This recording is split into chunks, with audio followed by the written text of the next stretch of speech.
بسم الله الرحمن الرحيم. الحمد لله رب العالمين، والصلاة والسلام على سيد الأنبياء والمرسلين محمد بن عبد الله الأمين وعلى آله وأصحابه وأزواجه وذرياته وأهل بيته وسلم تسليما كثيرا كثيرا. أما بعد، أعوذ بالله من الشيطان الرجيم. بسم الله الرحمن الرحيم. ظهر الفساد في البر والبحر بما كسبت أيدي الناس. صدق الله العلي العظيم. محترم بزرگوں اور دوستوں، دینی اور ایمانی بھائیوں، اللہ رب العزت کا شکر ہے، اس کا کرم ہے کہ اس نے ہمیں اپنی بارگاہ میں آنے کی توفیق عطا فرمائی. حضرات، ہم سب جانتے ہیں کہ ہم اللہ کے بندے ہیں اور اللہ نے ہمیں اپنی بندگی کے لیے پیدا کیا ہے. اب جو انسان اس دھرتی پر رہتے ہوئے اللہ کی بندگی کرتا ہے، اس کے حضور میں سجدہ ریزی کرتا ہے، سجدہ بسجود ہوتا ہے، تو اللہ کے مقصد کی تکمیل کرتا ہے اس طور پر کہ میں نے انسان کو اپنی عبادت اور بندگی کے لیے پیدا کیا تھا، وہ کام کر رہا ہے. جب وہ کام کرتا ہے تو اللہ خوش ہو جائے، اللہ راضی ہوتا ہے اور اللہ کی بے شمار نعمتیں برسنا شروع ہو جاتی ہیں. اب اس سے وہ انسان بھی فائدہ اٹھاتا ہے جو اللہ کی بھکتی کرتا ہے، اللہ کی عبادت کرتا ہے، اللہ کی بندگی کرتا ہے، اور اس کے طفیل میں نہ جانے کتنے لوگ فائدہ اٹھاتے ہیں. اگر انسان اپنے مقصد کو بھول جائے، جو مقصد اس کو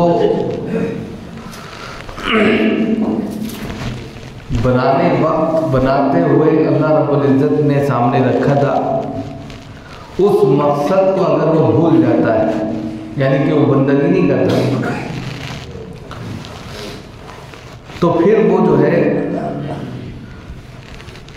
کرپشن کا شکار ہو جاتا ہے، بھرشٹاچار کا شکار ہو جاتا ہے، اور وہ ایک ایسا منشیہ اور ایک ایسا انسان بن جاتا ہے، بسا اوقات وہ جانور سے بھی بدترین ہو جاتا ہے.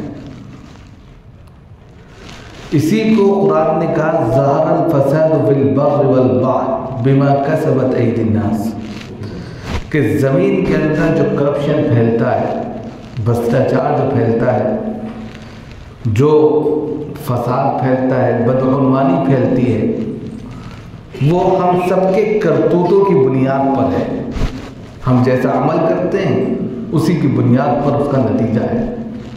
ہم اگر اچھے بن کر اللہ کی بندگی کریں تو باد بہار ہی چل جائے، اللہ کی رحمتوں کے فوارے برسنے لگے، اس کی برکتیں کا نزول ہونے لگے، اور اس کا چھوٹا سا ڈیمو ہم رمضان میں دیکھتے نہیں.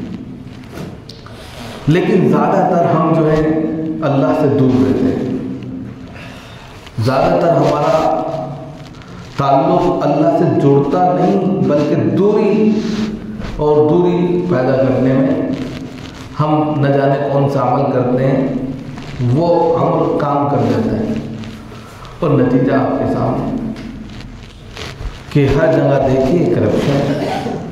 یا ہم جو کام کرتے ہیں وہ اللہ کو خوش کرنے والا نہیں ہوتا، تو اس کی وجہ سے بھی کرپشن ہوتا ہے.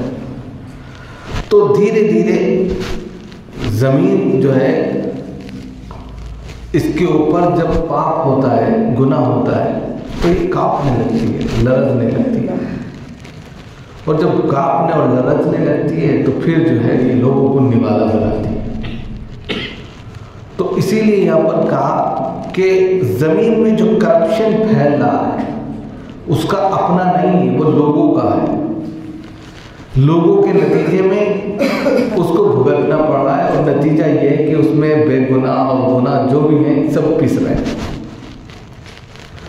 لیکن اس چیز کو ختم کرنے کے لیے دعوت کا بہت بہترین طریقہ اللہ رب العزت نے پیش کیا کہ ہر زمانے میں کچھ نہ کچھ خرابیاں رہیں اور کچھ اچھائیاں بھی رہیں، تو جو اچھائیاں تھیں وہ خرابیوں کو دور کرنے کے لیے کوئی نہ کوئی طریقہ اختیار کرتے ہیں، ان کے پاس جاتی تھی، ان کو بتاتی تھی، تقریر کرتی تھی، وعظ کرتی تھی، یا دعوتی انداز میں کوئی تبلیغ کرتی تھی۔ یہ سلسلہ برسوں سے چلا ہے۔ آخر میں جناب محمد رسول اللہ صلی اللہ علیہ وسلم بطحا کی وادیوں سے آئے، اور اس وقت بھی 6 صدی عیسوی کا وہ زمانہ بڑا کرپشن سے بھرا ہوا زمانہ تھا۔ ہر طرف انسان کا دشمن تھا، انسانیت کو نگلنے اور کھانے کے لیے در پہ تھا۔ اب ایسے میں جناب محمد رسول اللہ صلی اللہ علیہ وسلم کی آمد بسعادت ان تمام چیزوں کے لیے ایک بہترین ہتھیار تھی، یا ایک بہترین نمونہ تھی کہ اب ہر چیز کو سدھرنا ہے۔ آپ نے بتا کی وادی اور صفا پہاڑی پر چڑھ کر اعلان کر دیا، قولوا لا الہ الا اللہ تفلحوا، اے لوگوں کامیاب ہو جاؤ، لا الہ الا اللہ کے۔ بس یہیں سے باتیں بہاریں شروع ہو گئی، یہیں سے ایمان کی فضا میں لوگ آنا شروع ہو گئے، یہیں سے لوگ جو ہے اپنے دین کو چھوڑ کر ایمان والی زندگی گزارنے کے لیے چل کھڑے ہو گئے۔ تو دھیرے دھیرے کر کے لوگ مسلمان ہو گئے اور ایک دوسرے کو باتیں پہنچانے لگے، سلسلہ شروع ہو گیا۔ وہی سلسلہ چلتے چلتے آج یہاں تک پہنچ گیا کہ ہم بھی وہی سب باتیں دوسروں تک پہنچا رہے ہیں۔ طریق وہی، وہ صفا پہاڑی پر تھے، یہاں ہم لوگ یہاں اس طریقے سے ہیں، لیکن خطاب وہی، طریق وہی۔ تو دعوت کے طریقے سے بھی اور تبلیغ کے طریقے سے بھی، وعظ کے طریقے سے بھی انسان کو انسانیت کا پاٹ پڑھایا گیا، اس کے بھولے ہوئے سبق کو یاد کرایا گیا، اس کے مقصد کو بتلایا گیا، اور وہ جو غلط چیزوں میں پڑ گیا تھا اس سے بچانے کی کوشش کی گئی۔ یہ کوشش آج بھی جاری ہے، اور ہر شخص کی ذمہ داری ہے وہ اس کوشش کو اپنے طور پر ادا کرے، کیونکہ یہ کام نبیوں کا کام ہے۔ پہلے نبی آتے تھے، اب نبی کا سلسلہ تو نہیں ہے، خاتم النبیین، نبیوں کا سلسلہ ختم ہو گیا، لیکن ہر امتی کے کاندھے پر یہ ذمہ داری ہے کہ وہ اپنے طور پر فَلْيُبَلِّغِ الشَّاهِدُ الْغَائِبُ کا فریضہ انجام دیں۔ جو یہاں موجود ہیں تو یہ باتیں ان کو پہنچا دیں جو موجود نہیں ہیں، غائب دوسری جگہ پر ہے، ان کو بتا دیں۔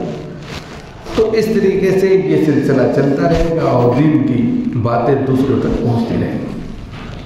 اب مسئلہ یہ ہے کہ کون سی بات کس وقت پہنچانی ہے۔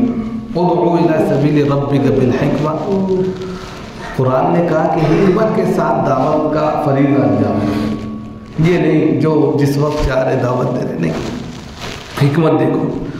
مثال کے طور پہ حکمت یہ ہے اس وقت کہ آج جو ہے 29 تاریخ ہے، اور 2 دن کے بعد میں یہ سال ختم ہو جائے گا، اور منڈے سے نئے سال کا آغاز ہو جائے گا۔ اب ان 2 دن میں خرافات بہت ہوتے ہیں، ہیپی نیو ایئر کے نام سے بہت ہوتے ہیں۔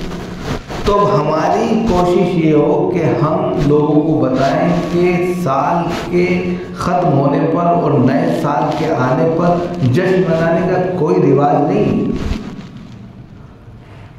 اور اگر ہم جشن منا رہے ہیں، پارٹیاں میں جا رہے ہیں، یا پارٹیوں کو ہم جو ہے منعقد کر رہے ہیں، تو یہ سب فضول خرچی میں آئے، اس کے بارے میں سوال کیا جائے۔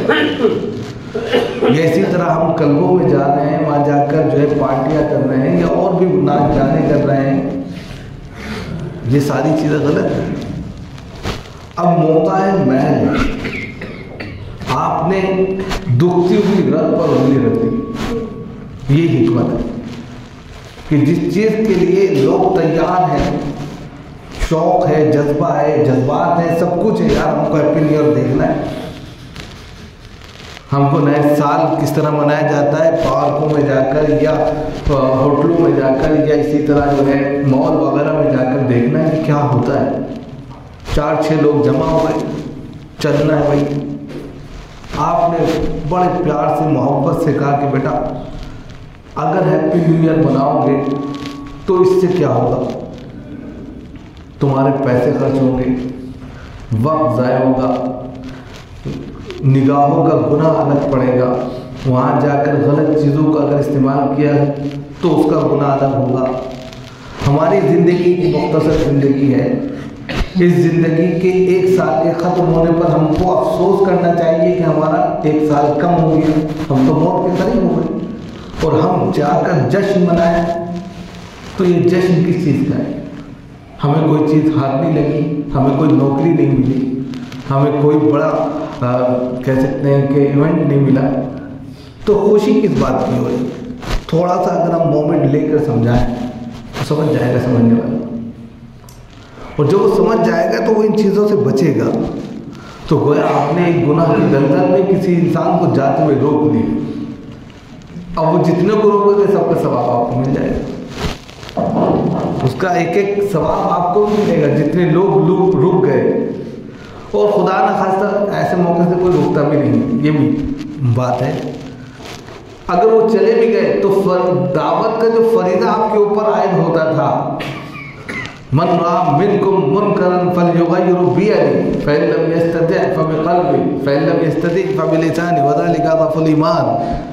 یہ جو فریضہ تھا کہ جب کسی منکر کو دیکھو، برائی کو دیکھو تو ہاتھ سے روک دو. ہاتھ سے روکنے کی طاقت نہیں ہے، زبان سے بول دو. زبان سے بولنے کی بھی طاقت نہیں ہے، دل میں برا سمجھو. یہ ایمان ہی کا سب سے چھوٹا درجہ ہے. اب اپنے کو ایمان والا بھی کہہ رہے ہیں لیکن بول نہیں سکتے، کہہ نہیں سکتے، تو یہ ایمان کہاں ہے؟ تو برائی جب پھیل رہی ہو اس وقت اگر آپ اپنی زبان سے اس چیز کو روکنے کے لیے یا اپنے کسی کردار سے روکنے کے لیے تگ و دو کرتے ہیں تو اس کا ثواب آپ کو 1 ملے گا. اور اگر آپ کے کہنے پر کوئی رک گیا تو اس کا بھی 1 ثواب آپ کو ملے گا.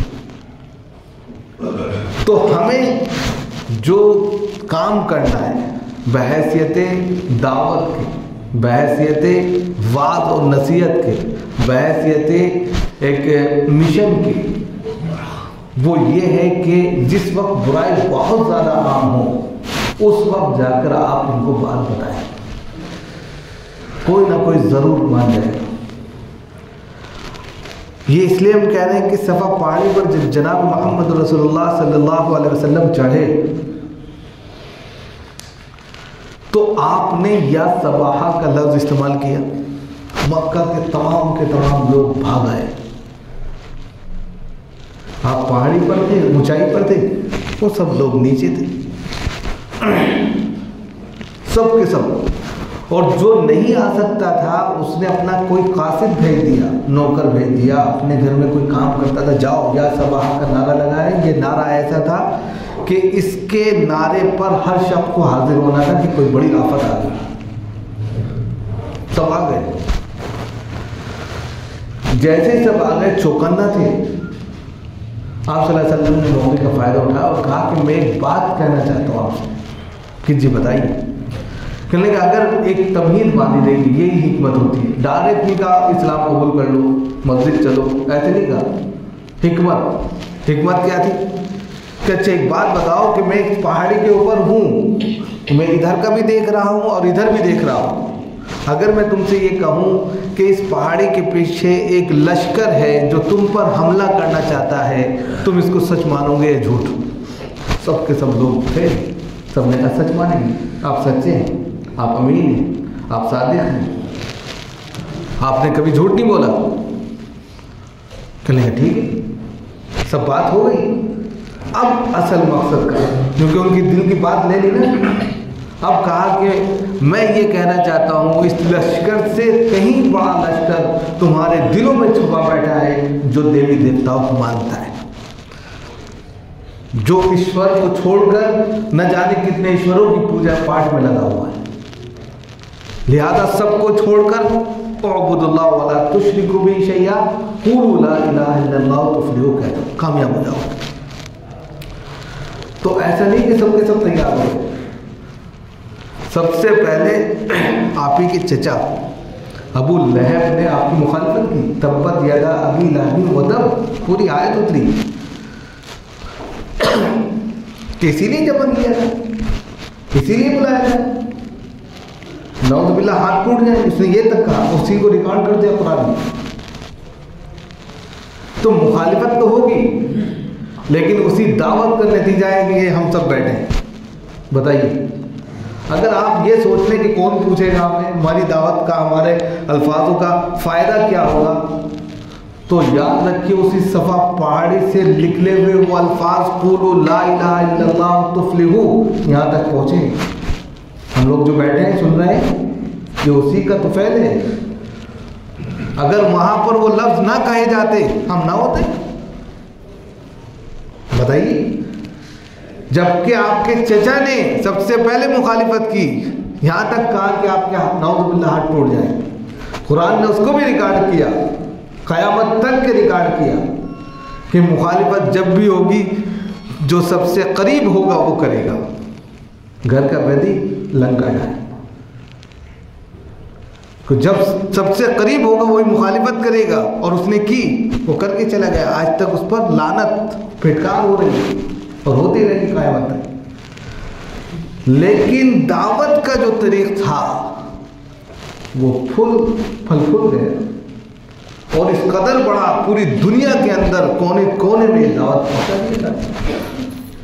تو صحیح طریقہ صحیح وقت پر جب آپ کوئی کام کرتے ہیں تو ہو سکتا ہے اس وقت ایسا محسوس ہو کیا ہوگا، اس سے کچھ نہیں ہوگا، لیکن کچھ نہ کچھ لوگ اس میں ایسے ہوتے ہیں جو دل پر چوٹ کھا لیتے ہیں، اور جس کے دل پر کوئی بات اثر کر گئی نا، کہتے ہیں کہ دل سے جو بات نکلتی ہے اثر رکھتی ہے، پڑھ نہیں طاقت پرواز مگر رکھتی ہے، اور قدسی الاصل ہے رفعت میں نظر رکھتی ہے، خاک سے اٹھتی ہے گردوں پہ گزر رکھتی ہے۔